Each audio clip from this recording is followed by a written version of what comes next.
మాట్లాడితే అర్థం పర్థం ఉండాలి. ఇలా మెగా డిఎస్సి మీద కొడాలి నాని మీడియా ముందుకొచ్చి మాట్లాడాడు. ఏమంటాడు? నేను జగన్మోహన్ రెడ్డిని పట్టుకొని వస్తాను. చంద్రబాబు నాయుడు, లోకేష్ మెగా డిఎస్సి మీద సమాధానం చెప్తారా అంటాడు. ఒకసారి వినండి. జగన్మోహన్ రెడ్డి గారు నేను వస్తే మీరు ఒప్పుకుంటారా? రాజీనామా చేస్తారా? మీరు చెప్తారా? సమాధానం చెప్పే పరిస్థితి ఉందా? ఇవన్నీ ఎందుకు నువ్వు నేను? ఆల్రెడీ లోకేష్ గారు సవాల్ విసిరారు జగన్మోహన్ రెడ్డికి. నువ్వు నేను చర్చ పెట్టుకుందాం. మెగా డిఎస్సిలో అక్రమాలు జరిగాయని నువ్వు అంటున్నావు, జరగలేదని నేను అంటున్నా.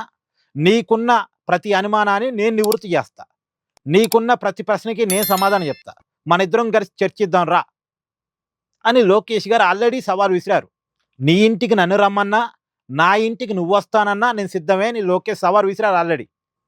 ఒకసారి చూడండి. ఆయన రాష్ట్రానికి ఎలాంటి పని చేయని వ్యక్తిని తీసుకొచ్చి పెట్టి ఒకే సామాజిక వర్గానికి చెందిన వాళ్ళందరికీ స్పోర్ట్స్ కోటా కింద ఇస్తానన్నారు. ఇప్పుడు మేము బయట పెట్టి ఆ మంది ఎక్కడున్నాడు? ఆ మనిషి ఎక్కడున్నాడు? క్షమాపణ చెప్పాలి కదా, చెప్పమనండి. ఇప్పుడు అంటే అబద్ధాలు చెప్పి మా పైన బుర్రతో చెల్లి పారిపోతున్నారు. ఇక్కడ నుంచి కరెక్ట్ గా జగన్ ఇంటికి నేను తిప్పి కొడితే 200 మీటర్లు కొట్టలేను. I'm ready for debate any time. రమ్మని చెప్పండి. I'm ready for debate and discussion. అంతేగాని ఏసీ రూముల్లో కూర్చుని మాకు లెక్చర్లు ఇవ్వాల్సిన అవసరం. వాస్తవాలంటే బయట పెట్టి ఒకటి నిరూపించాను. నిజానికి ఈ ఛాలెంజ్కి జగన్మోహన్ రెడ్డి గారు స్పందించలే. ఇప్పుడు ఏదో కొడాలి నాని పట్టుకొస్తా అంటున్నాడు.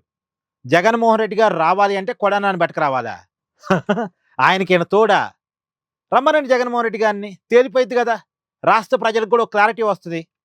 జగన్మోహన్ రెడ్డి గారు చెప్పేదేంటి, లోకేష్ గారు చెప్పేదేంటి, ఎవరు చెప్పేదంటే నిజం ఉందో తేలిపోయిద్ది. ఈ గొడవ ఎందుకు, ఈ రచ్చ ఎందుకు అసలు? ఈయన ఆఫీసులో ఈయన కూర్చొని మాట్లాడటం, ఆయన ఆఫీసులో ఆయన కూర్చొని మాట్లాడటం కాకుండా ఇద్దరు ఒకే చోట కూర్చొని మాట్లాడితే ప్రజలే అర్థం చేసుకుంటారు ఏది నిజం ఏది అబద్ధం అన్నది. ఏమంటారు? కామెంట్ చేయండి.